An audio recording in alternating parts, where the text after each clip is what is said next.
Today's number, 50%. Cocaine levels in Nantucket sewage were found to be 50% above the U.S. average. Ed, true story, I like to have my cocaine mixed with semen. I call it a coconut.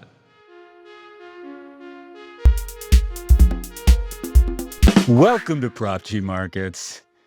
Actually, true story, Ed, I've never done cocaine. You know why? This isn't a joke either. Why is that? When I was in high school, I was playing soccer, and I got kicked in the face, and I had the most radical bloody noses. I used to have to get up in the middle of the night, or my mom used to have to get up in the middle of the night and come in because I'd wake up, I'd feel something warm, and I'd be spraying blood from my nose. And my mom would sit up with me and level my head, and she used to give me math problems. I used to really like math to try and calm me down. And I just figured out that, cocaine is probably not the drug for the dog, given that I'm prone to massive bloody noses. Also, bloody noses and panic attacks. Yeah, I'm so it's hard to believe I didn't do better. It's hard to believe I lost my virginity at 19. Oh yeah, that's the kid who sprays blood from his face and has panic attacks. That makes me happy. Now look at me now. I'm in Nashville getting paid $200,000 to speak to a bunch of people in lavaliers talking about the cloud or whatever in healthcare. You should just get up and do math problems on stage. I didn't know that about you. I love that. It's very sweet, actually. It's the image of you doing math problems in bed to calm yourself down. Well, my mom used to do them for me. And then, she'd have to get up 3 hours later and haul her ass to the San Bernardino Valley to oversee a secretarial pool. Anyways, fun reminiscing with you, Ed. How are you? Are you still in Vegas or are you back? I'm still in Vegas. It's 7 a.m. here in Vegas, speaking to PwC in a few hours. PwC? Such an exciting, vibrant company, and clearly indicated by their choice of speakers at their event. I was very impressive, this operation. I was just checking it out yesterday. They had Richard Branson as the keynote. And I was like, am I going to be on that stage? And they're like, no, you're going to be on this other stage over here. You're in one of the breakout rooms where we have to, someone said, we need something on Gen Z. And they're like, find that guy that's on MSNBC all the time. What's the bald guy's name? Yeah. Wait, it's the guy that's like the younger, handsome version of that idiot professor. Exactly. That's how we do it, yeah. That's how we make our money. All right, should we get to the headlines, my brother? Let's do it. It was a huge week for the Ellison family. David Ellison's Paramount Skydance is reportedly preparing a bid for all of Warner Brothers Discovery. Meanwhile, his father, Larry Ellison, emerged as a potential buyer of TikTok, as we discussed. Last week, earlier reports suggest a consortium of U.S. firms, including Oracle and Andreessen Horowitz, will take an 80% stake in TikTok's U.S. operations. So, in sum, it's been a lot of attention, a lot of media for the Ellison family. And it appears that this family may be coming in and taking over media, they've already taken over Paramount. They look to maybe be taking over Warner Brothers Discovery, and now maybe also TikTok. So we thought this was probably the right time to do a little bit of a spotlight on this family, on the Ellisons and Larry Ellison specifically. Just a quick bio on Larry Ellison. So he was born in 1944. He's 81 years old. He was adopted as a child. He was born in the Bronx, but he grew up in Chicago. Star science student, ended up moving to California to be a programmer in the late 70s. He created Oracle, and basically Oracle was just building software for Fortune 500 companies, and that's essentially the work that they do today. Went public in 1986 at just a couple of $100 million. Company steadily grew. It's quite an old company. I don't think people fully realize that. Now worth $850 billion, and he's got 40% ownership. So that's where all of his wealth comes from. He's also been on the board of Apple. He's been on the board of Tesla. He's Elon's mentor, and he's also a big Republican donor, and he's been close friends with Trump going back to his first term. Then there's his son, David Ellison. He was born in 1983. He's 42. He went to film school at USC. He dropped out to make his first movie. Can't make this shit up. He founded Skydance in 2010. He has since then produced pretty big movies, one of them being Top Gun. And then, of course, he bought Paramount for $8 billion. And now he's reportedly looking to buy Warner Brothers. So we are seeing the consolidation of media into the hands of this very rich family, Larry Ellison and David Ellison. Scott, your reactions? There's no denying Larry Ellison is a visionary. And I don't think his CEO, probably Safra Katz, I think her name is. That's right. I don't think she gets enough credit, but he's clearly a visionary and one of the more important figures. Also, you forgot to mention he's married to a really hot 33-year-old. You know why 81-year-old billionaires marry 33-year-olds, right? Why is that? Because they can, Ed. Because they can. See above richest man in the world right now. Anyways, he's clearly a brilliant businessman, keeps a lower profile. I remember talking about Larry Ellison when I was in business school. That's how old he is, or how long he's been around, how long he's been a key player. Like he's essentially on the right end. He's played this perfectly in terms of shareholder value, and that is we now have this oligarchy where some of the wealthiest people in the world are Russians who were on the right side of Putin, and in exchange for their loyalty and a VIG, were given the nickel industry in Irkutsk and became billionaires and bought Premier League football teams and party on yachts off the coast of the south of France. That is effectively what's happening here. And that is, it's not that Larry Ellison isn't really talented. It's not that he doesn't deserve to be one of the wealthiest men in the world. But when you start carving up companies and giving them and awarding them to your Republican friends, the bottom line is they're engaging in something, and money. They're choosing money over any sort of, I would say, traditional American values of free play and capitalism. But they're basically oligarchs being awarded, in this case, ByteDance, in exchange for their loyalty to President Trump. And this sort of moves me to solutions.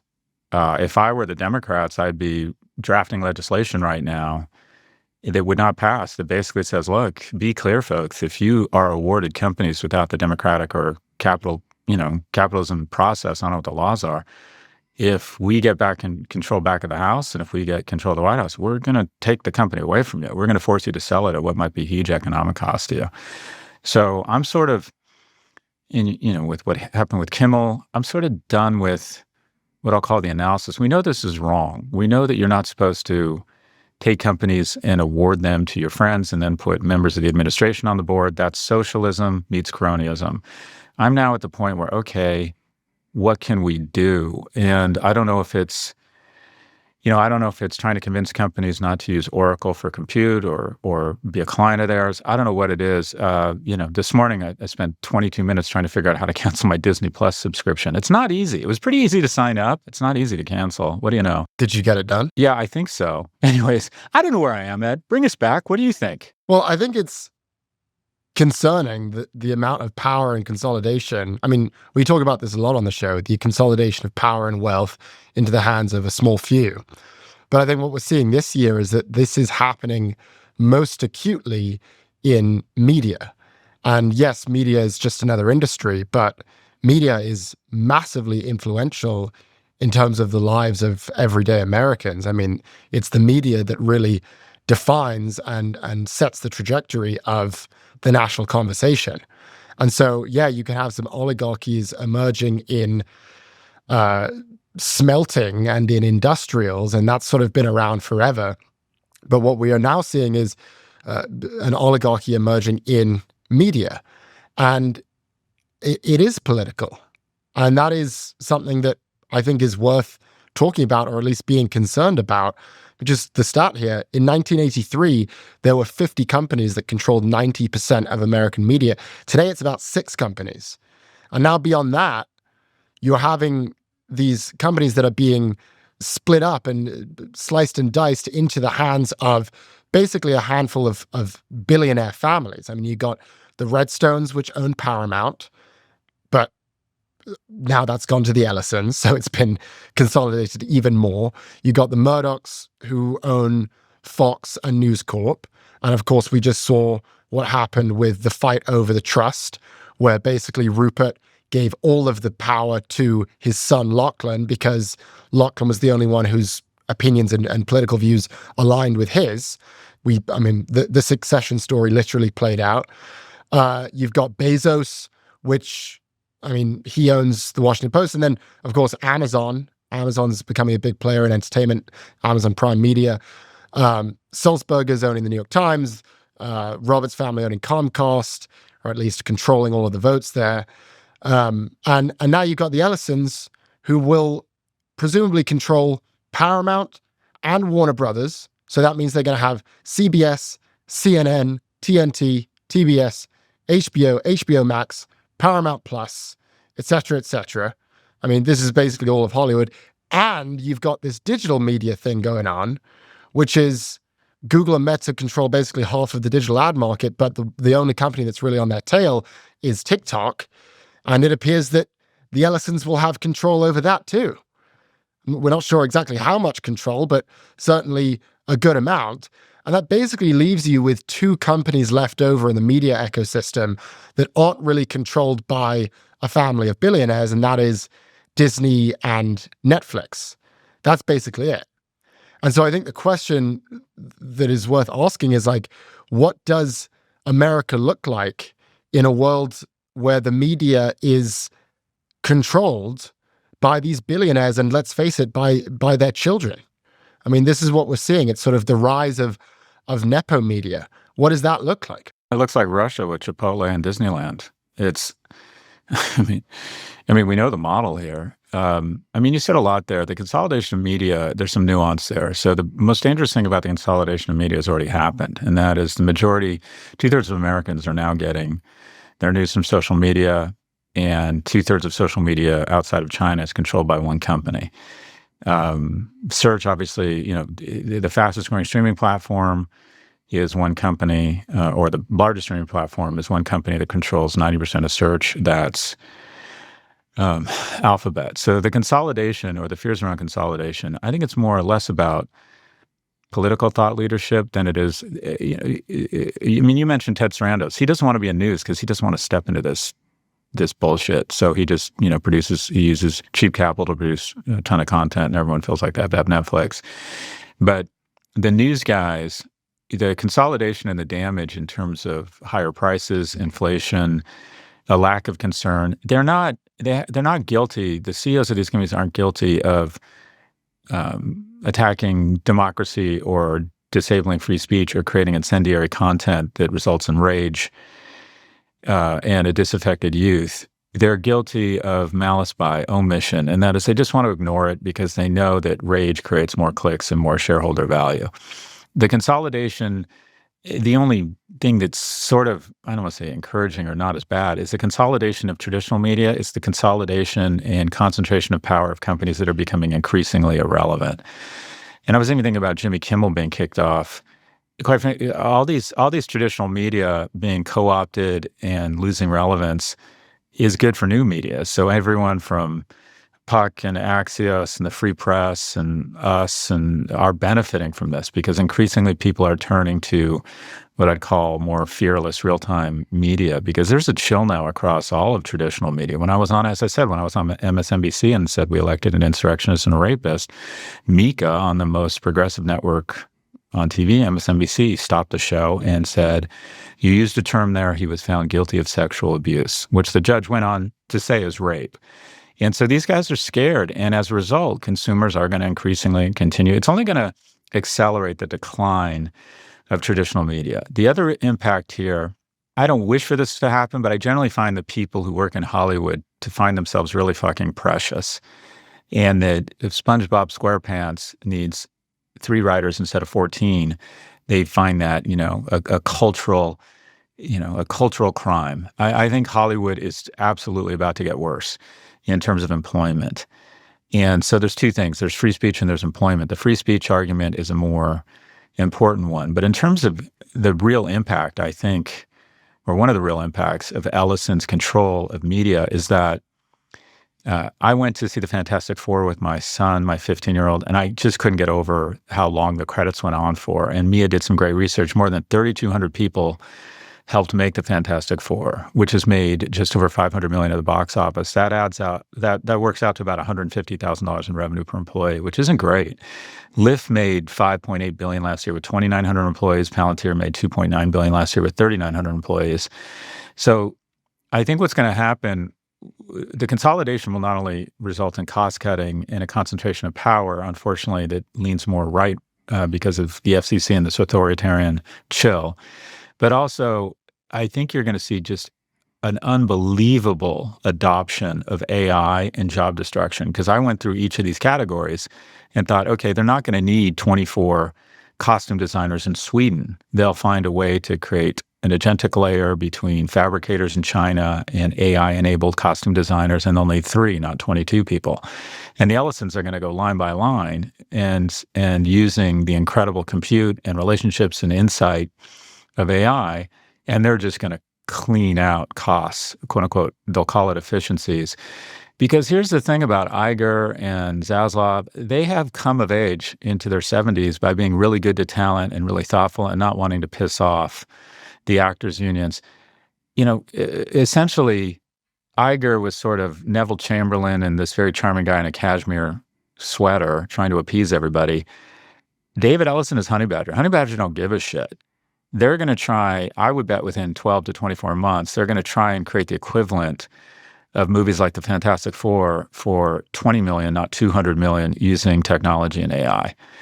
And I just think you're going to see so many people crying into their TikTok about who were former producers, gaffers, lighting, casting. I just think all that shit is going to get cleared out. So culturally, there is, or from a constitutional or democratic standpoint, we're in a very weird time with an incredible chill that is more reminiscent of much more authoritarian governments. It usually doesn't end well. And then economically, we're going to see, if Warner ends up in the hands of the Ellisons, we're going to see AI show up much faster than it would have otherwise from the traditional Hollywood players who are much more empathetic, sympathetic, and quite frankly, want to be invited to cool parties in the Hollywood Hills from actors. They don't. Ellison doesn't care. He's got his 33-year-old girlfriend. He gets invited to everything he wants. He doesn't need to hang out. He doesn't need to go to the Emmys, or he'll let his kid go. He doesn't. That's not why he's there. We discussed this with Rich Greenfield of Lightshed earlier in the week. He was skeptical, though. He doesn't think it's going to happen as fast. Well, exactly. I think he was pointing out these are all rumors. We don't know for sure, and nothing's been fully announced, which I think is a good point. But stock was up 55% last week. Warner Brothers. Exactly. I mean, the market seems to believe that this is going to happen. But I thought I really liked one of his points, which was, I was asking him what is David Ellison's vision for this company? What is his vision for Paramount? What is his vision for Warner Brothers Discovery? And he said that the vision is basically to connect SoCal with NorCal, to connect Hollywood with Silicon Valley. And I think, that's a simple way to put it, but I think that is right. He has the connections in Silicon Valley through his dad. He now has he's the movie producer. He's the guy who produced Top Gun. And I think that is kind of exactly what we're going to see. And just to quote him, David Ellison said, quote, "We believe it's essential for Paramount to be able to expand its technology prowess to be both a media and technology enterprise." He said the mission involves improving algorithmic recommendation engines for Paramount Plus. And he said that AI would, quote, "turbocharge content creation and drive efficiencies." So I think what you're saying is exactly right. I think the vision here is Hollywood is too dependent on these old ways of producing movies. And we have this thing called AI. We have this thing called technology. For whatever reason, these production studios and the folks over at Disney and Burbank haven't really been using this technology. And so we're going to turbocharge the whole thing with AI and massively reduce costs. And I think that is probably what's going to happen. And so I think David Ellison coming in and buying this company, it's only going to accelerate the decline of traditional Hollywood. But then the question becomes, what is the replacement going to be? I mean, what is the media landscape going to look like if Larry and his son own CNN and CBS and they decide these are not efficient businesses? We also don't really like the editorial direction, so let's have Barry Weiss come in and run CBS. Who knows? Maybe let's have her run CNN. Maybe that's the plan. But in addition to that editorial direction, we're not gonna pay Anderson Cooper $20 million a year to be our anchor. We're gonna I don't know, hire some young scrappy person, or we'll just hire some AI to do the job of reading the news. Well, first off, Anderson Cooper's worth $21 million. He's dreamy. He's thoughtful.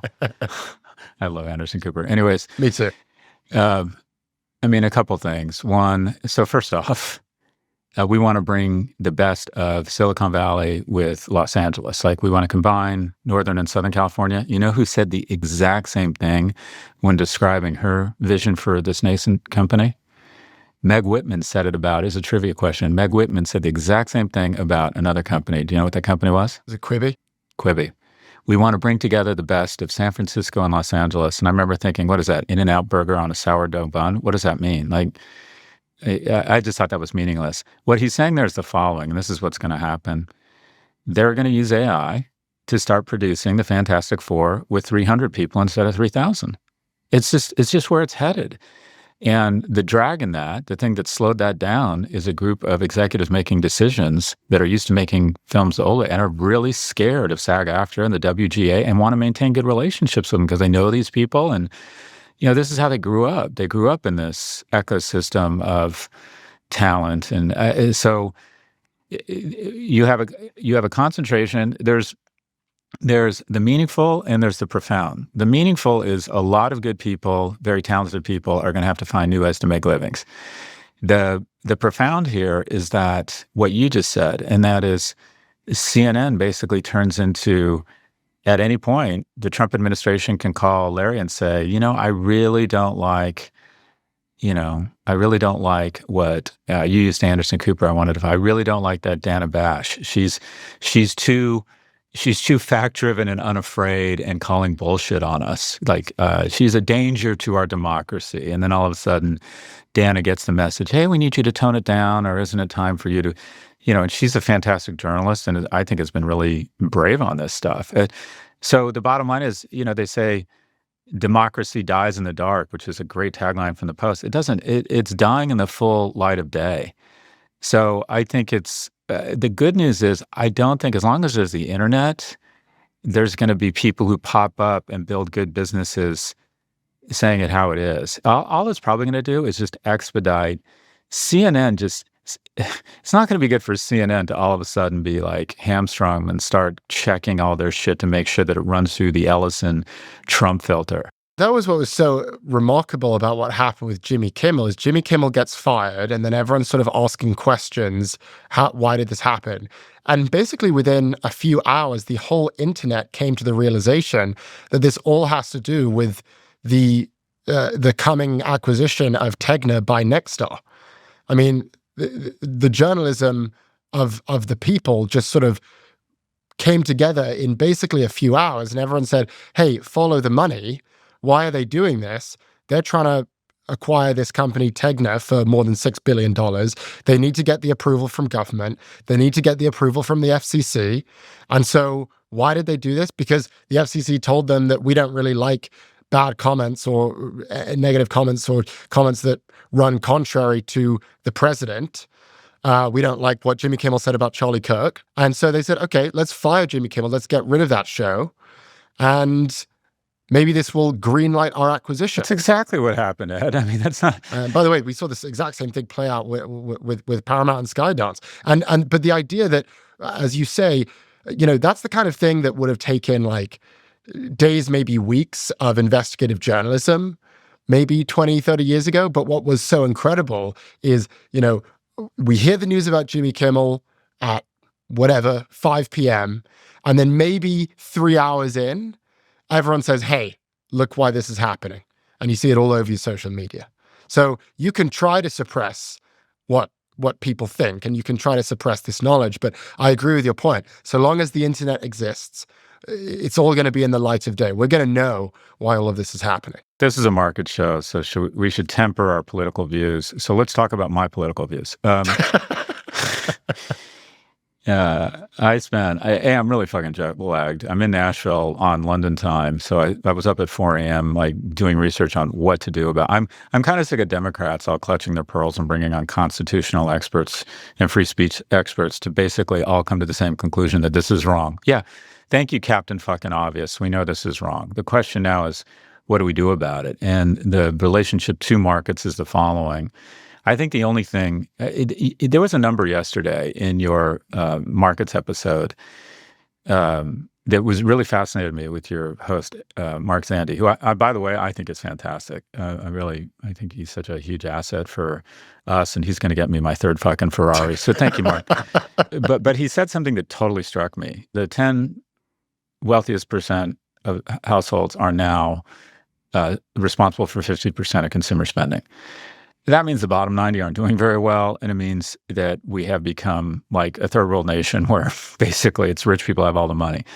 And so that's bad on a societal level. But I was trying to think, there's the opportunity. And then he said something, and correct me if I'm wrong, that the top 3.33% are responsible for 30% of spending. Is that right? 25%.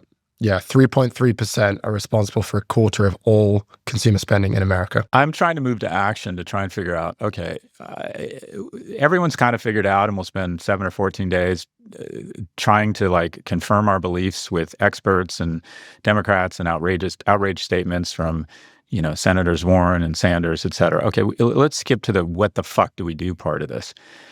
And I'm increasingly of the mind that the only thing we can do here is not around legislation. It's not around media or expressing outrage or calling on Americans better angels. And because if I walk around Nashville and I'm just someone trying to go to work, feed my kids, I'm not feeling a lot of difference. I don't feel like I'm living in an authoritarian government. So I don't know how worried I am. I believe that we have to, or this is what I'm thinking, and it might be a function of sleep deprivation. I think we have to move to the action part of this. And I think the most effective means of trying to arrest this, not slow march, but steady, fast march, or even it feels like a sprint towards authoritarianism, is some sort of economic strike. I have business accounts, personal accounts, private wealth accounts with Northern Trust, Silicon Valley Bank, Bank of America, Goldman Sachs, and Northern Trust. I am contemplating transferring all of my assets to HSBC or Lloyd's and being very public about it. And also, I think that we should think about calling for a general economic strike and especially lean on the top 3.33% of households, because quite frankly, wealthy people can reduce their spending much more dramatically without much harm to them. Don't buy Van Cleef and Arpels for your wife at Christmas. Don't go to St. Bart's. Maybe delay your mortgage payment. Maybe transfer some of your assets out of a U.S. bank into a European bank, such that it would be striking how effectively the top 10%, maybe even the top 3% of income-earning households, who, by the way, tend to lean Democratic and tend to probably be freaked out about this, and I would like to think have some fidelity or recognition of the great rule of law and capitalism, full body contact capitalism, to put them in the top 3.33%. But I feel as if there needs to be some leadership around what I would call a general economic strike against some big American companies. And by the way, it doesn't come for free. It would be hard on the economy. People would lose their jobs if it was effective. But at this point, I don't know what else we can do, because we've lost control, all three houses of government. The Supreme Court is now basically very conservative and supportive of the president. And for all of the media, hair on fire and everything, consumers really don't seem to be responding.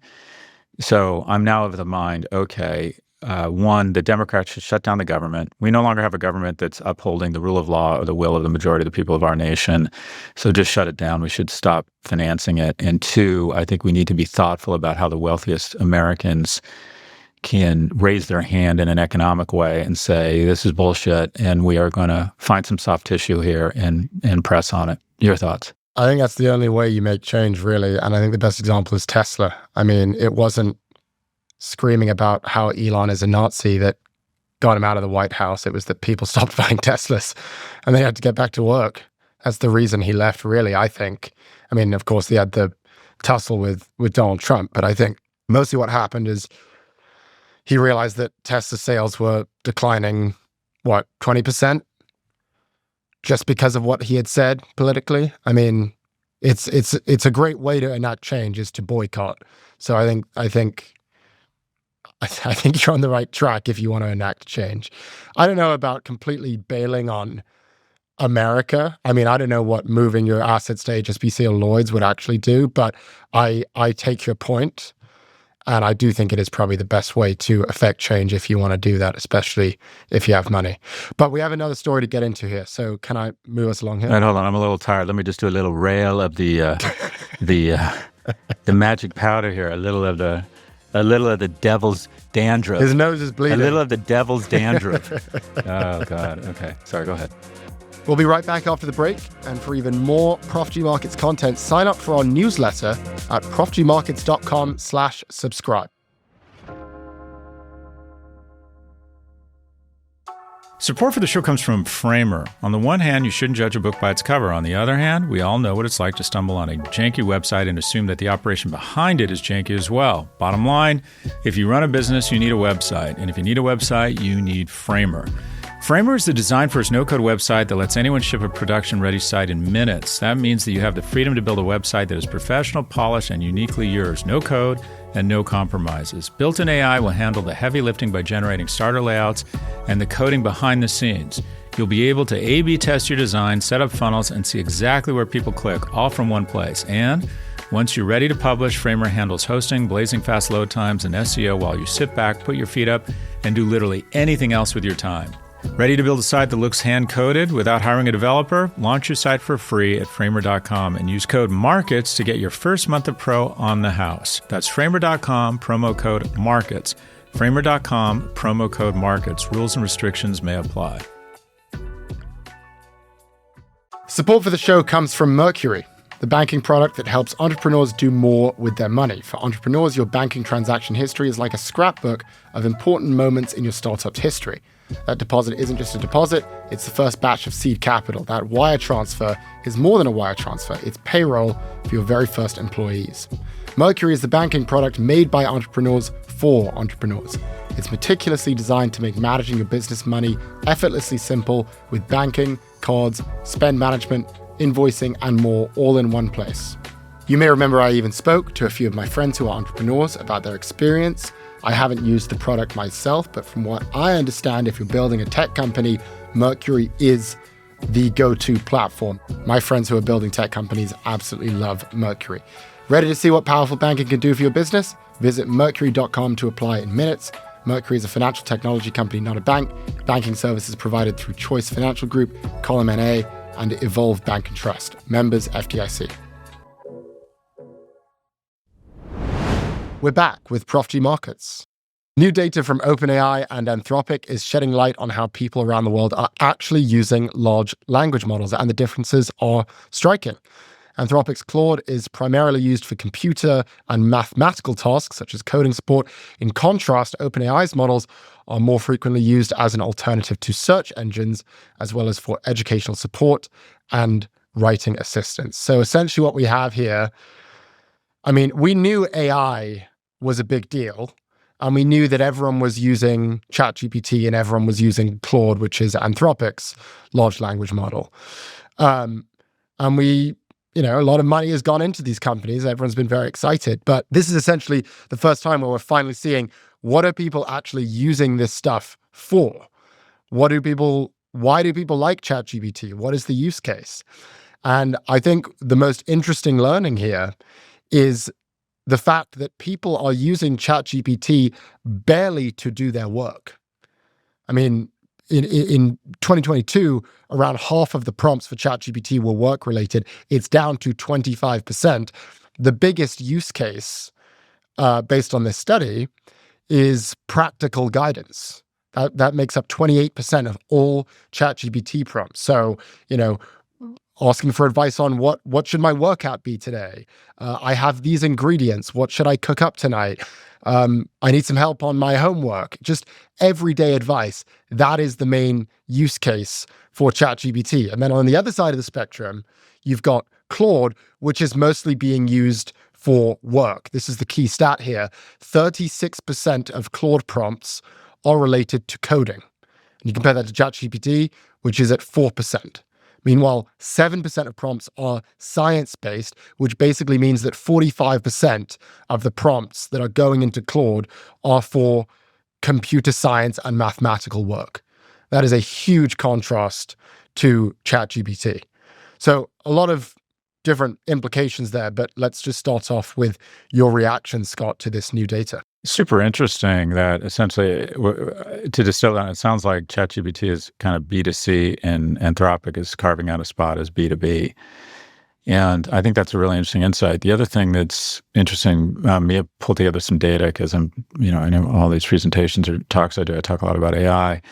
And basically, by most metrics, all of these things are kind of hitting parity. And that is, in the 80s, it was hard to develop a manufacturing advantage because people would just buy a great car, disassemble it, reassemble it, reverse engineer any sort of. You could have a 2 or 3 year lead in manufacturing excellence, but not much more than that.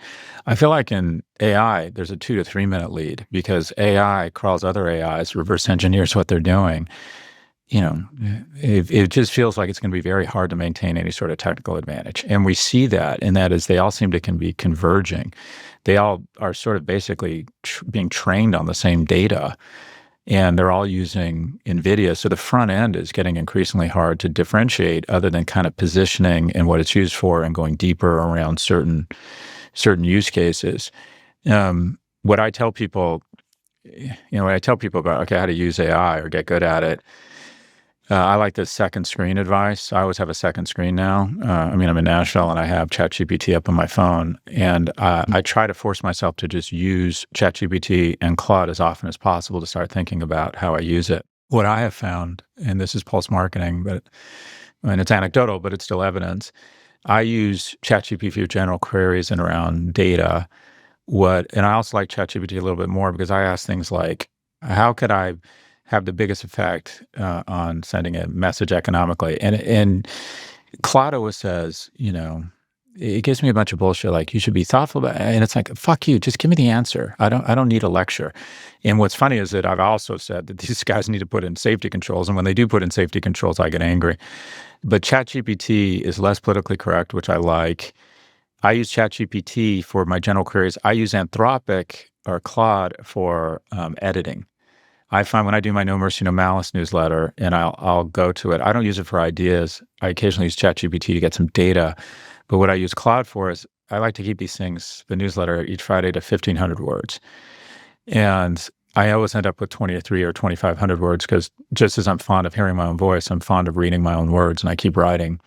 And I use Claude, and I find Claude is better when I say, can you cut 300 or 700 words here and highlight which words you cut or which sentences or which paragraph you cut and why.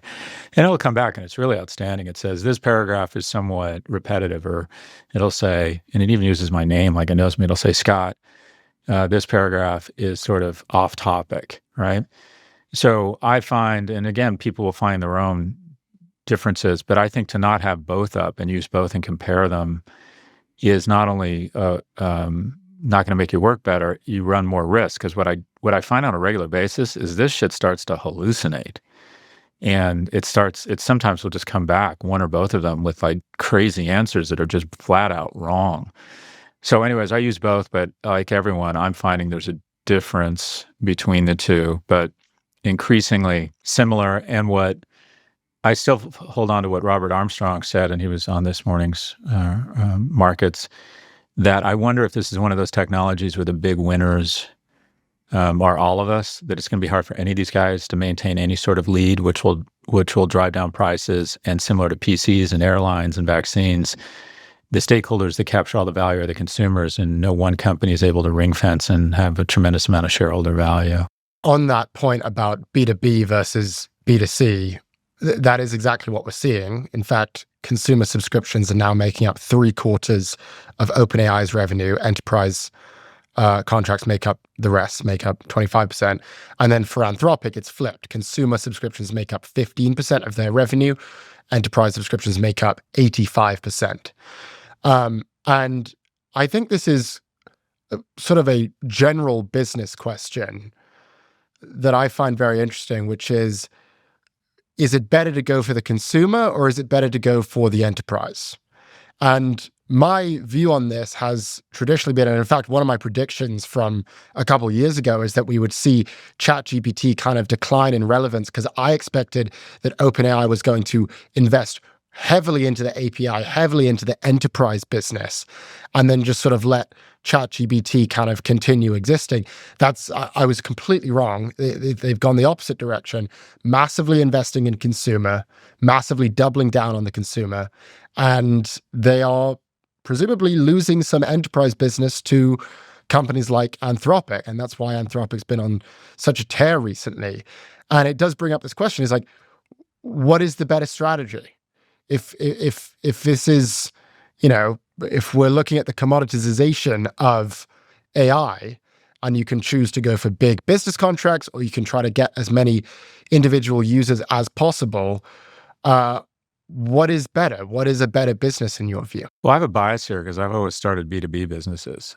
I mean, I started a B2C business called Red Envelope and some e-commerce companies, and I found B2C was much more difficult because it's sexier and attracts more people, more human, and more financial capital. And 2/3 of our economy is consumer. But the consumers are much more price sensitive and much more willing to shop around. Whereas my B2B companies had a strategy firm, had a business school, Profit, and then an analytics company or business intelligence firm, L2. And what I found is if you establish a good relationship with a P&G or an LVMH, that they were less price sensitive. They just wanted really good work. And that, I mean, there's huge, I was just trying to think who are the most valuable companies in the world. NVIDIA, that's probably B2B, that's processing power. Microsoft, that arguably is both B2B and B2C, but probably more B2B because it's corporate relationships around software. Apple consumer, if you go down the list of the most valuable companies, you would argue, I know it's tough to say. I have a tendency to go B2B just because that's my background. But you're right. ChatGPT seems to be ceding ground. The stat that Mia pulled, and you may have already read it, was that in November of 2022, 47% of messages on ChatGPT were work-related. Now that number is just 27%. So it feels like it's definitely doubling down on the consumer. And I don't want to say ceding ground to Anthropic on B2B, but that seems to be where Anthropic has figured out their focus is. Greg Shove is the CEO of Section, the company that upskills, helps corporations deploy AI. He came on Office Hours and he said that there's been this curve where essentially all these businesses bought or purchased site licenses from one or both of these organizations. And he said, all of a sudden, kind of 6 months in, 9 months in, these things have not been deployed. In other words, their workers aren't using them. And so now they're hiring Greg and Section to come in and say, how do we get this to permeate into the company, get people using it? So there's definitely been, and that MIT study just came out saying that a lot of companies are reporting they're not getting the ROI. If you said, Scott, try and predict in 6 months, the NASDAQ's been cut by 30%. What happened? Was it attack drones going into NATO countries and inspiring Article 5, and we end up in a hot war, a near hot war with Russia and NATO, or, there's some sort of, more civil unrest in the U.S.? I don't think that would be the most likely cause of it. It's that now 40% of the S&P is based on kind of the hopes of AI, and that if there's real evidence, the MIT was sort of a warning, it felt like. It felt like it was a bit of a crow showing up and cawing or whatever it is they do. But if, in fact, we find that, okay, AI is fun and companies spend all this money on it, but they aren't really deploying it, you could see a serious unwind in these valuations. But we're starting to see evidence on the front lines that at least in B2B, companies are having trouble getting this absorbed or adopted into the company at the rate they had hoped. I mean, I think a lot of people are, older people have trouble adopting to new technology, or they know how to do their jobs. They're also not in a real hurry to sharpen the sword that cuts their own head off. Hey, I found out you don't really need me. Just type in these prompts. We'll be right back after the break. If you're enjoying the show so far, be sure to give Prof G Markets a follow wherever you get your podcasts.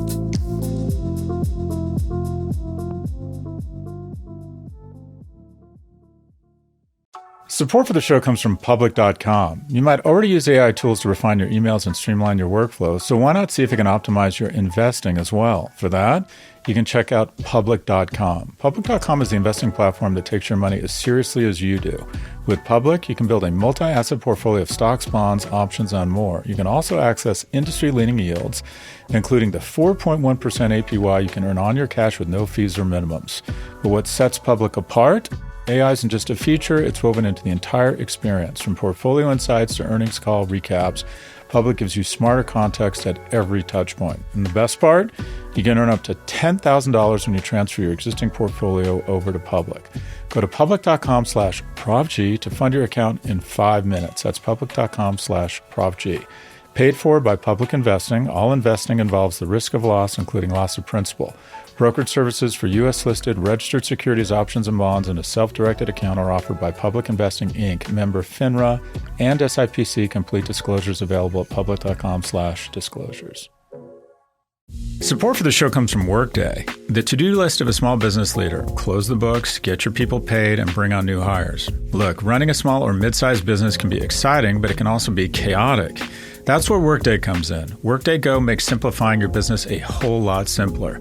Imagine this, the important aspects of your company, HR and finance, all on one AI platform. No more juggling multiple systems, no more worrying about growing too fast. Just the full power of Workday helping small to mid-sized businesses like yours run more smoothly. And Workday Go activates quickly. You can be up and running in 30 to 60 business days. So, simplify your business. Go for growth. Go with Workday Go. Visit workday.com/go to learn more.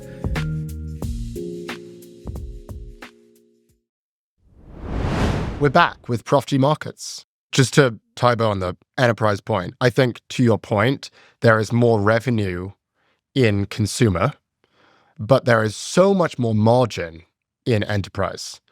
And that's what we see. I mean, you look at Amazon as an example where, yes, they're making generating a lot of revenue from selling products to consumers, but I think it's like around like 2/3 of their profits are from AWS. And a lot of that dynamic often plays out across many of the biggest companies, including Microsoft as an example. And we're seeing that with Anthropic versus OpenAI. Anthropic's got 60% gross margins, OpenAI is at 50% gross margins. So it's just expensive to get your product into the hands of consumers and to get them to keep using it. Now, to your point about the clouds forming, what I find so interesting about this study is, the whole bull case on AI is it's going to transform the way we work. There's this massive emphasis on how we work. Companies are going to adopt AI. It's going to make us so much more efficient. As you say, it's either $1 trillion in revenues or it's $1 trillion in cost cutting. And that's been the case. That's been the idea. But what we're kind of learning with this is it's not really affecting your work life. It's mostly just affecting your personal life. It basically just means that you're not, maybe you're canceling your subscription to New York Times Cooking, as an example. Maybe you're not spending as much money hiring a workout trainer. It's really all of the creative destruction is happening in the personal life, which makes you wonder, is this going to be this gigantic cash cow that we thought it was? And I think that's sort of the doubts that this sort of casts over the AI landscape. I don't think, by the way, I'm not an AI bear at all. I think we are going to see massive adoption eventually. I think we're probably just early to the game, but this definitely calls into question how much money there actually is right now in AI. One other point I just like to make here in terms of how OpenAI is doing. So 12 months ago, ChatGPT had 87% market share in the large language model market. Today, it's at 76%. And the big reason for this decline is because the number 2 is now Gemini with 11% market share. Up from 7, right? Yes. Yeah, that's really interesting. So Gemini is emerging as really the big, I think we used to think Anthropic versus OpenAI. It's becoming clear this is actually Google versus OpenAI. And just some interesting stats as well. Everyone thought, oh, OpenAI is going to destroy Google search. Actually, Google search impressions are up 49% year over year. It's got 96 times the traffic of ChatGPT. I guess we already knew that. Google's already big. But the most interesting stat to me, Google searches with over 8 words are up 7 times in the past year. Why do you think that is? Because they have the AI answer at the top now? Exactly. Google is now integrating AI into the Google search product, and people are using it like they would use ChatGPT. They're not just... What was our big tech stock pick at? Google. In November of last year. Bang. And by the way, Google Gemini, now the top spot in the App Store right now. It just ousted ChatGPT. This is such great data from me and Dan and their team. And it's shocking. We keep talking about Claude. Claude's market share has gone from 1.7 to 1.9. So you're right. The market leader has given up approximately 11 points a share. As markets mature and there's more competitors, that's natural. But still, 76% share is still dominant. The big winner here are really two people or two entities. Gemini, which, as you pointed out, has gone from 7 to 11, and also a new player has grabbed 4%, and that's DeepSeek. But right now, Grok, according to this data, has a greater percentage, has more share than Claude at 2.2 versus 1.9, which just blew my fucking mind. And Copilot is kind of a pimple on the elephant. It's gone from 0.9 to 1.2. But the players here now are... I mean, it just kind of reminds me, some other data that Mia pulled. She looked at the curve of Netscape and then laid it over the curve of OpenAI. And it looked very, very similar. And her point was actually, it looks like OpenAI, even at $500 billion, has a lot more juice in it because it looks like it's where Netscape kind of was in 96, 97, and that it still had a lot of juice to run from there. At 70...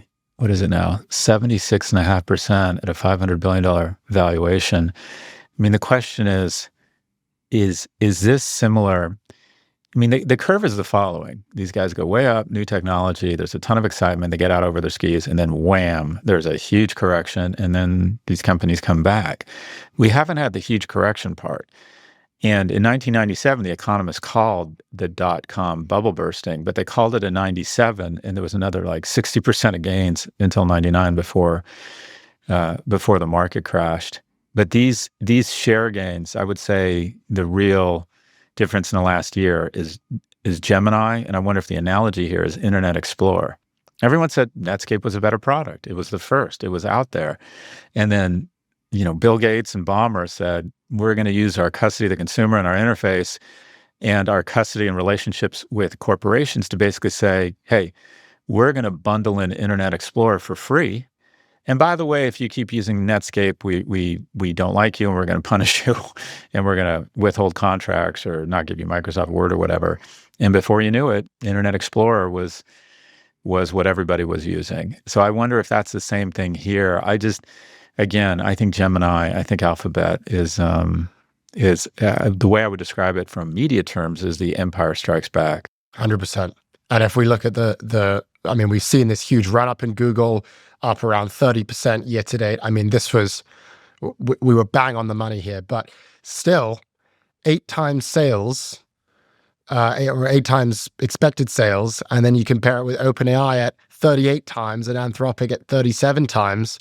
I mean, this is basically as ascendant, really growing faster than ChatGPT at this point. And again, it's still valued as kind of an old, sluggish company. I mean, the multiple's gone up a little bit this year, but still not a tremendous amount. So I still think Google is a good pick right now. Just one final bull case on OpenAI, just to I mean, we've been a little bit doomer on OpenAI in this segment, but one thing that we have to remember, they haven't turned on the advertising. If they want to make money, they just flip the switch, turn on the ads. And my favorite stat here, you always talk about the white rhino of advertising, which is young people. 46% of OpenAI users are between the ages of 18 and 25. God, that's just wild. So that's half of their user base are young people. It's just another reason why men that age won't actually go out and ask a woman out. They're just going to sit around and Yeah, exactly. say, what's the best OnlyFans account? Yeah, exactly. Okay, let's take a look at the week ahead. We'll see new and existing home sales for August. We'll also see the personal consumption expenditures index for August, which is the Fed's preferred inflation gauge. Scott, any predictions? The honest answer, Ed, is I'm in sort of I want to ping it back to you because I'm grasping at straws now. I'm a little bit in my head a little too much. I don't think I'm thinking clearly. Sitting here in Nashville watching some parking lot be destroyed by huge cranes is somewhat a metaphor for what's going on in the U.S. I'm going to flip it back to you. Do you have any predictions? I don't. You need to give me some time to prepare these. Perhaps you have a prediction on what's happened here with NVIDIA buying this stake in Intel. I mean, I wonder if we've seen a massive explosion in Intel stock. I wonder if that is again a case of the government getting involved. I mean, the government takes a stake in Intel and then suddenly NVIDIA's investing. I mean, we are seeing the rise of... Okay, so I'm going to bail you out here. You're flailing. So, but you did inspire me. That was the idea. I succeeded. The next 6 months of the year, we're going to see M&A Lollapalooza. We're about to see all of these companies. They have so much cheap capital. They can't support it with their current business models. So they're going to go hunting, big game hunting. And Intel's a great example of that. If they can just pick up some IP, some good talent, some good management, some B2B relationships, supplier relationships, and it's the sweat off of the brow of NVIDIA, all of these companies are going to go big game hunting. We're going to see bankers are going to make a shit ton of money. Some of the biggest deals in M&A in the last 10 years are going to happen in the next 6 months. Thank you for listening to Prof G Markets from Prof G Media. Tune in tomorrow for a fresh take on the markets.